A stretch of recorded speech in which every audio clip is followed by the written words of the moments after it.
Well, since I'm actually going to be gone for like a week and a half out of the country, I thought we'd go ahead and hit Empire Strikes Back now so that we could add that in and tide a few things over till I get back. So we'll go ahead and run into Empire Strikes Back today as well. There's a little bit more to be done here. They haven't done as much Empire, although we recently got like the Snowtrooper and the AT-AT driver, and we've had a Hoth Luke and Hoth Han, but and a Bespin Luke as well. But there hasn't been a whole lot of else. So I guess we've also had Lando and Yoda in there, and you could make cases for things like Vader and that. But what else could be made? I think there's plenty, and Bespin would be a big place to start. But I thought I'd go to Hoth first. Since we've got Luke and Han Hoth, we should have a Leia Hoth, obviously.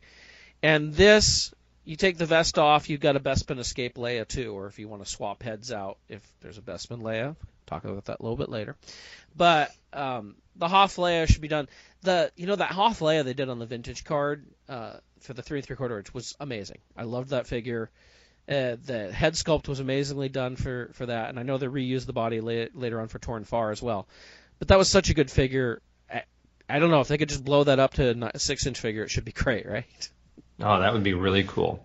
And while we're talking about Hoth, I was listening to the last episode. Where you guys broke down Revenge of the Sith, and you and Jason, and I'm holding in my hand a removable Wampa arm. Oh, it does come off. Oh, good to know. It does come off. So I never tried that. Yeah, they bloodied it up too underneath when you take it off. So it's fully removable. There we go. Now we know. Going on from Hoth, I thought, well, there's only one Luke figure to really be done for Empire Strikes Back. And I do understand Black Series is not done by the movies, right? It's just put out there. It not necessarily says it's from specifically this movie, so it's not like they're looking for, well, we've got to have an Empire Strikes Back Luke out there, and while we have other Empire Strikes Back characters. But Luke Dagobah, I could see is working. Of course, there's always the problem of you're going to have bare arms on this figure, which means you're going to see all the joints. And we've seen that problem with the Slave Leia and how those joints aren't hidden very well on that either. But, you can have it come with a backpack for Yoda. Probably would want to re-release a Yoda since that's a pretty old figure at this point. You could have it come with a few, maybe some of the accessories like the light canister and the food containers and stuff like that. Could be interesting. Because you could reuse the legs from the Bespin Luke. Maybe 2 different heads on this, too. One where he's all sweaty with his hair messed up. I could see a couple possibilities on that. Well, these things are pretty super articulated, and so the potential of having, like they did in the, original trilogy collection, is that right? When they did the handstand Luke? Yeah, that was an awesome figure. Okay, so having maybe the ability to do that could be with 2 heads like they did with that figure, have him upside down. That would be a fun little addition. Or, you know what, I envision a normal Dagobah Luke, with some of the accessories, and then like an exclusive somewhere. Or like they could do a centerpiece Dagobah Luke with a handstand. And pegs for R2 and rocks and stuff. Okay. Go grab rocks from your garden to add to your diorama. There you go. Bespin is the other place to obviously hit for main characters. Like I said, we've had Luke Bespin, but we have not had a Han Solo Bespin, which is kind of surprising in my opinion. It's kind of an iconic outfit for him. I think a lot of people actually kind of like the jacket more than the vest. It's a nice jacket that he's got. Of course, his pants and shirt are the same thing he wears in Return of the Jedi, too. But I'm kind of surprised this hasn't been done. It seems like an easy work-in. People love Han Solo. Surprised it's not there already. No, yeah, I love the Bespin Han. He's probably my iconic. When I think of Han Solo, I go to his Bespin jacket, and so I'm completely on board with that release. I would love to see that. In episode 66, Chris B of Toy Run, Chris B and I do run down our favorites, highlights from all the Han Solo figures that have been released to date, and I had to tell him, like, dude, that is my favorite vintage Han Solo, is the Bespin one. So I would love to see more of him done in that outfit. But I want it to be plastic. cloak or jacket. I'm not a fan anytime they do the fabrics with those things. So Yeah, it'd have to be plastic. Yeah. yeah, Along those lines, there should be a Bespin Princess Leia. Now, for some reason, Hasbro seems to have an issue with Bespin Leia. They have not done very many 3 3/4 inch figures. I'm thinking there's 3 or 4 total, if I'm remembering correctly. yeah. There's We have a that. vintage. We have Power of the Force 2. We have a couple Power of the Force 2s, Power of right? the Force 2 one is the Leia 2 packs. Leia collection, right? Princess Yeah. Leia collection. Then we got one.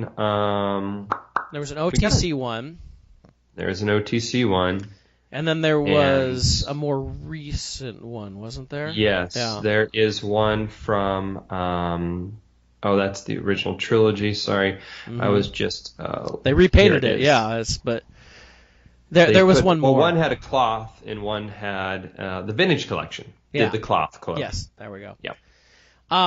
But they've never done a 12-inch version of Leia Bespin, which I do not understand why. Like, Sideshow's never done it, Hot Toys has never done it. I bet it's the cloak. I bet it's the cape there. I guess I have a customized version of a vintage one that a local area collector did for me, and it's amazing. Looks great. Yeah, it does. It's patterned after the prototype of the 12-inch vintage doll for the Leia Bespin. I think it's absolutely amazing. I think this is probably my favorite outfit of Leia's, and yet I don't understand why it's rarely ever done. And so I could see it fitting in here. We've seen them do awesome patterns now with the Lando Calrissian's cape and things like that. I think they could do it here. I think people would definitely buy it. Yes, she's not much of an action oriented in this outfit, but it's definitely deserving. No, absolutely. Like you said, the fabric that the techniques they can do with fabric are awesome. And so if there's ever a time when they could probably pull this off, it's probably now. Yeah. So that would be a fun addition. But then again, that would have to go more. I mean, like you said, we've not got a lot from Hoth. I mean, we've got some, an awesome Tauntaun and a Wampa. I mean, those are key pieces to this Black Series line. But overall, when you're looking at, the potential for Empire, they've been focusing on newer media instead of this movie. Right. And while we're on Bespin, we've got Lando Calrissian. We need his right-hand man, Jason's favorite character, Lobot. He needs to be made. I know Lobot's probably not the most exciting character, but come on. Vintage people, we all had Lobot as a kid, right? They've done a couple versions of him in 3 3/4 inch. Somehow never a 12-inch version. Again, Hot Toys, get on this. 12-inch Lobot. People want it, right? If you have Lando, I think you have to have Lobot. Even the comics recognize this. Whenever we have Lando showing up in the comics, he seems to have Lobot. In the recent Wendig books, Empire's End was the third book of that trilogy. We have Lando showing up at Bespin again with Lobot at his side. So it's kind of like he is Lobot's sidekick. I think there should be an action figure made Lobot is Lando's sidekick, and I think there should be an action figure made for that.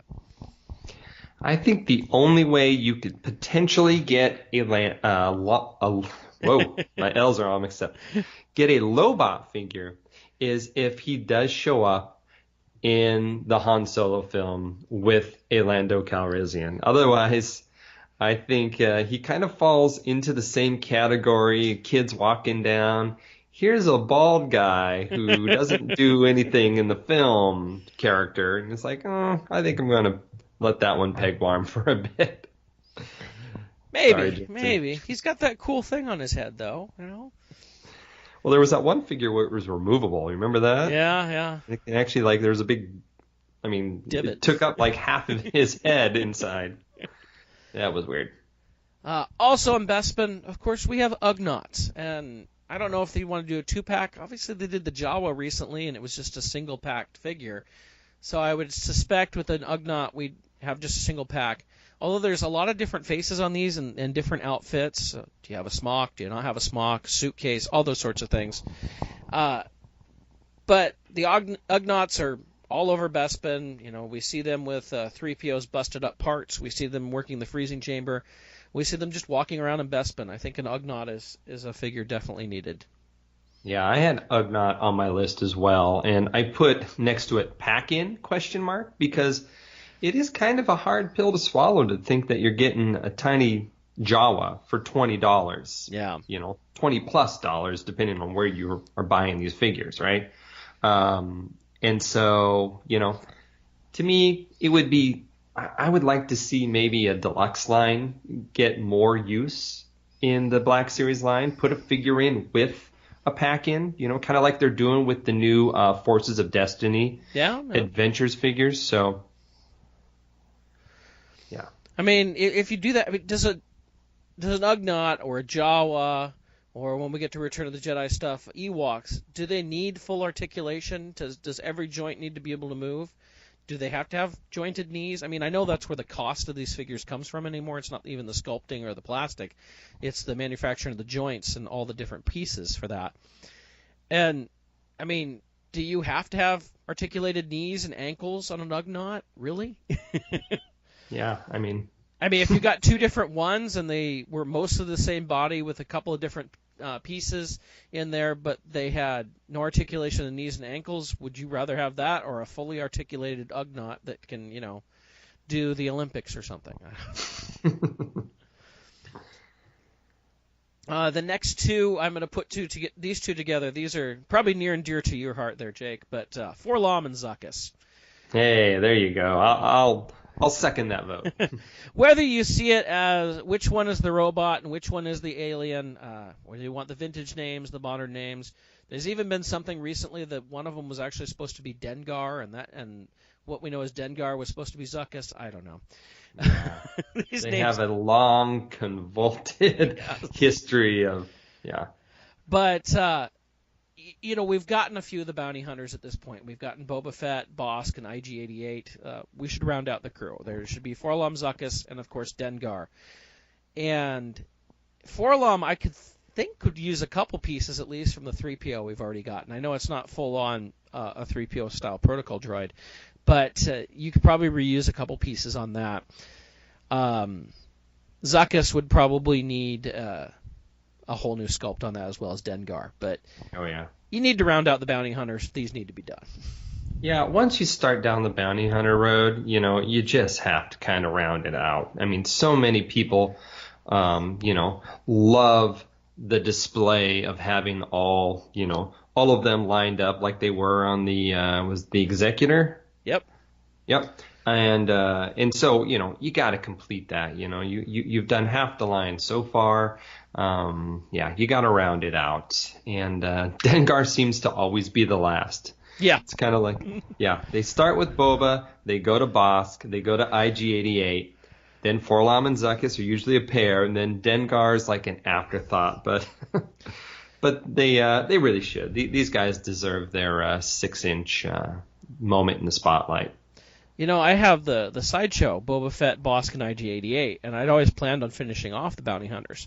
When I bought those three, they were about $100 each or less at the time, and now they're putting out, actually those three, they're putting out new versions of those three, plus Forlom, Zuckuss, and Dengar, and they're up to in the $200 level, and I'm like, no, I don't need to finish it off anymore, not at that price. Yeah. If they were on the $100 level, I'd look at finishing off my bounty hunters with that, but that's just too much for me. I'll stick with the Hasbro versions instead.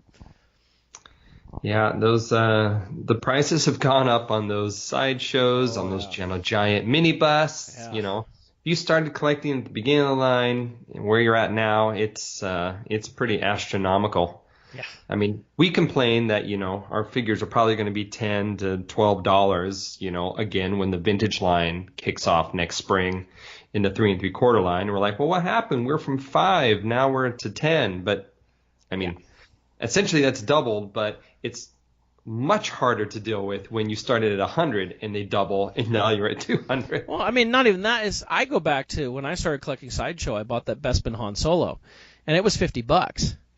You could even go back further than that when they were doing Sideshow figures like James Bond and Buffy and stuff like that at Suncoast, and they were like $20 to $30. And like I have the Sean Connery Bond, and the likeness is really good. Now I will say the Bespin Han Solo I have, the likeness is not very good. And you compare it to what Sideshow is doing today, Sideshow is far and away far better than that original Bespin Han Solo. I think they're trying to keep up with Hot Toys in many ways. But so I do recognize the quality has come a long way since then. But I look at the Hot Toys I buy nowadays, which are about $250, and that original $50 Han Solo. It's like, wow, that's a lot of price increase there. Yeah, it's rough on those higher end lines for sure. Let's see. Going on, I thought we'd add a couple Imperials in here. I thought Piet, whether you want to make him a captain or admiral, it's up to you. But to me, Piet serves a role in both Empire Strikes Back and in Return of the Jedi. And they haven't done Imperial officer, so I think this could be, if you want to make a generic, I guess you could, but I think there should be a Piet. As well as General Veers. Now, General Veers, I would love to see not only in the Imperial uniform, but also with the snap-on armor, the way they did the 3 3/4 inch action figure. I loved that you could switch it out and you could have just the officer version, or you could have the armored version on the AT-AT. And there you go. And you can use that snap-on armor and the helmet to go over your Thrawn. Oh, there and you then go. And then you can have a scene from Rebels where he dons the armor. Was it season finale? I think that he I think so. showed up with that. Yeah, so that would be a way you can cross use that mold. I didn't put Ozzel in there. I don't know if Ozzel's necessary. I mean, I guess if you made the mold of the Imperial uniform already, maybe you could do an Ozzel. Obviously, you could probably use the same mold they're using for Tarkin or shoot, his name just left me. You just said his name. Thrawn, yes. They're obviously using an Imperial uniform for Tarkin or Thrawn. So you could use it for Piet Veers, and if you really needed to, an Ozzel, but I don't know if there's as demand for an Ozzel or not. They've only really did the 1 3 3/4 inch figure. It was fun, but that was it. Going on, they haven't done much in the way of troop builders for the Rebels, but I think you should have some sort of Hoth Rebel trooper. The snowtrooper's got to have somebody to fight, right? Sure, and I have one of these on my list as well, but I was very specific on which one. Oh, which one? I wanted the Tauntaun Wrangler. Okay. So the Tauntaun Wranglers are the ones that essentially the vintage figure was based off of. Okay. They've kind of got the brown vest, and they've got the little hat. So it's the most akin to what we got as a vintage collector in the 3 3/4 line. So, I mean, it's not as iconic when you're looking at the movie, but when you're talking about a longtime collector, that to me is what a Hoth Trooper is. Yeah. I was going more of the frontline trooper with basically all white, more like the Rebel General that we had as kids. Yeah, the commander, right? Yes. Mm-hmm. I kind of saw more of that, but yeah, I mean, either way, you could probably reuse pieces, get a bunch in there, swap out some heads, something. My final Empire Strikes Back figure, I just think he should be made. He's kind of a cool looking figure, and that's 2-1B.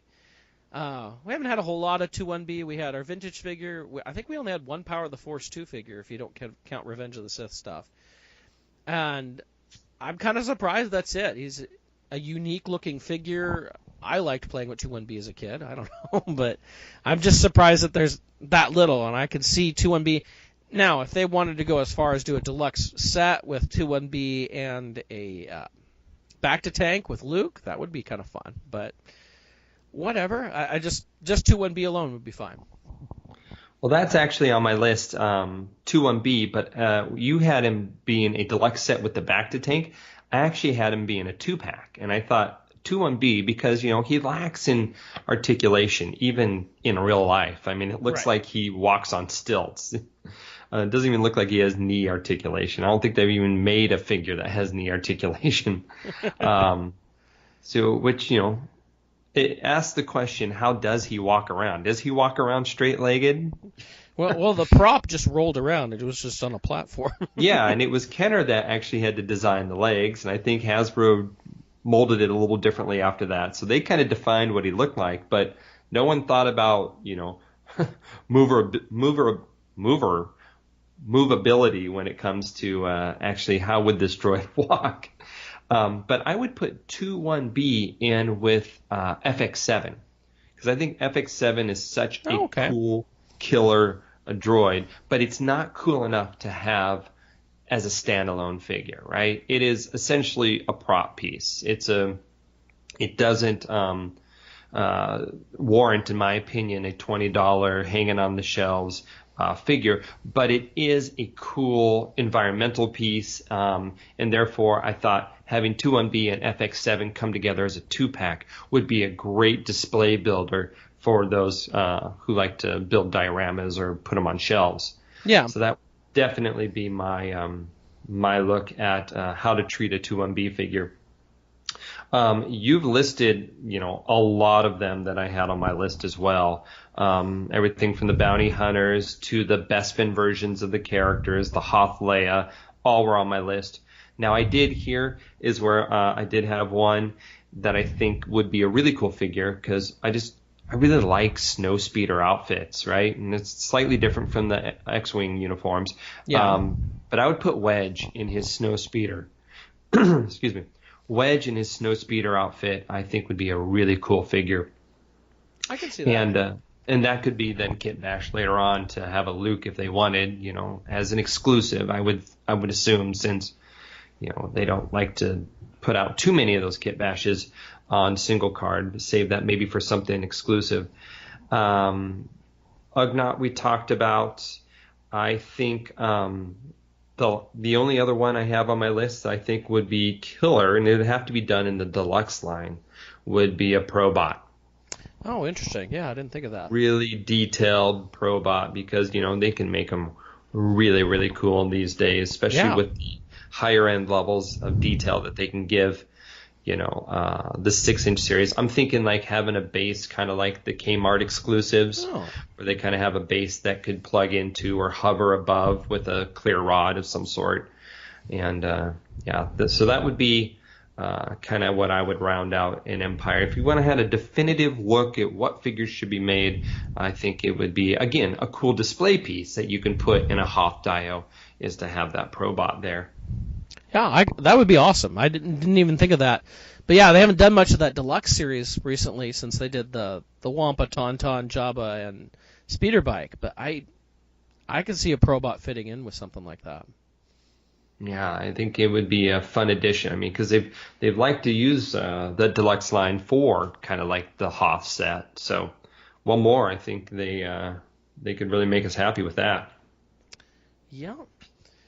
Do you have anything else then to add there, Jake? I think that is, again, treating this with the idea behind the 6-inch line, that they're not going to make every minute variation. I think that is some of the core. I think that's most of the core characters that are represented. I mean, there's figures we didn't get to, but I just don't think they have a place in the 6-inch line, like Ice Cream Maker Guy, right? That's not something that this line is, really centers around, or even, there's various astromechs that are running around, Echo Base and protocol droids, but I mean, if an exclusive, if a company wants to pick up an exclusive set of repaints, sure, that's always an option, but it's not anything that really demands a place, I think, in this line. So you have to think how many people are scrambling to get an E3PO in their 6-inch line. It doesn't make any sense. Yeah, I mean, it's just not, I need my K, I need my E, I need my U3PO. Yeah, right. All right, well, thanks for joining me today, Jake. Oh, it's been tons of fun. I love thinking about, the future of these lines. We do, like you said, you and I have done a lot of retrospectives at, conventions talking about what's come in the past. Here's a cool way to look at, way to grow the line. I don't think the Black Series is going anywhere. It's a super popular line. So I think we'll be seeing these for many, many years. And with the rate of new media coming out, though, it's going to take many, many years to get some of these figures we've talked about because they're just going to find a few open holes here and there to put some OT and even some PT figures in there. Yeah. I kind of see it as hopefully they maybe fill some of these gaps, kind of like they are this year with the 40th anniversary collection. We're getting some gaps filled, plus we're getting the new wave of 6-inch coming out right now with like the Royal Guard and that. Filling gaps from the other movies in a time when we're not getting a whole lot of new movie material. That kind of right now it's the summer. Eventually, it's going to become the winter once the movies start coming out in May again. But kind of that, I don't know if you want to call it off-season time to maybe get some of this stuff out would be good. But yeah. Scary thing is though, we're talking the end of June, beginning of July time frame right now. Force Friday's only in 2 months. I know. I was thinking about that. I was like, geez. Yikes. That is getting really close.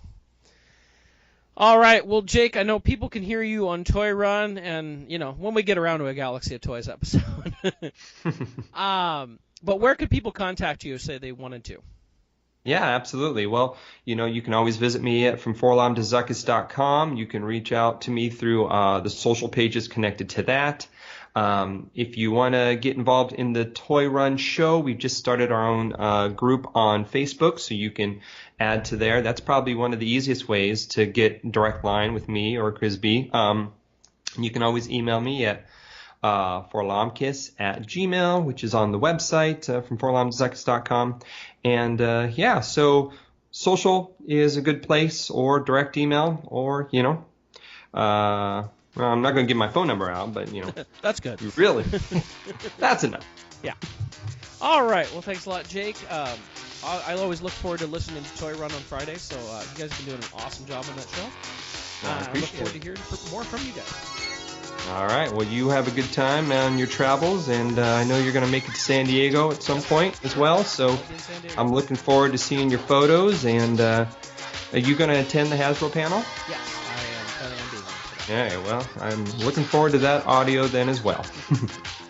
All right. Well, thank you, everyone, for joining us. Whether you listened to this or watched it, I'm glad that you showed up at least. Until next time, yub nub.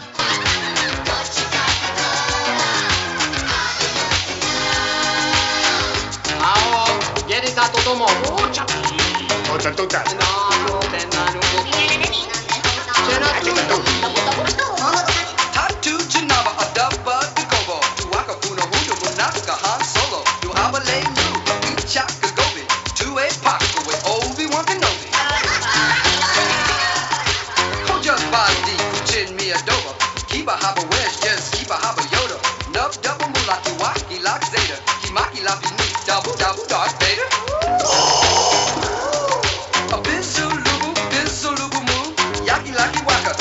Master Luke, Ras Nanyamika, Yakobo, Munaka, Lindo Maki